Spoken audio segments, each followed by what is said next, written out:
ప్రజాగళం సభలో చంద్రబాబు కామెంట్స్ కు కౌంటర్ ఇచ్చారు మాజీ మంత్రి పేర్ని నాని. 2019లో మోదీని అనరాని మాటలన్న బాబు ఇప్పుడు తనను క్షమించాలంటూ మోదీ కాళ్ల మీద పడ్డారని సెటైర్లు వేశారు.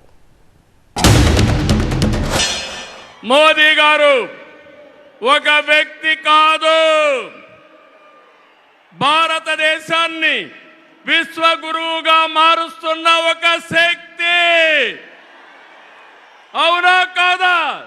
మోదీ అంటే సమిక్షేమం, మోదీ అంటే అభివృద్ధి, మోదీ అంటే సంస్కరణ, మోదీ అంటే భవిష్యత్తు, మోదీ అంటే ఆత్మగౌరవం, ఆత్మవిశ్వాసం. ప్రపంచం మెచ్చిన మేటైన నాయకుడు మన నరేంద్ర మోదీ గారు. నన్ను క్షమించు మోడీ గారు, నన్ను క్షమించు మోడీ గారు, నన్ను క్షమించు.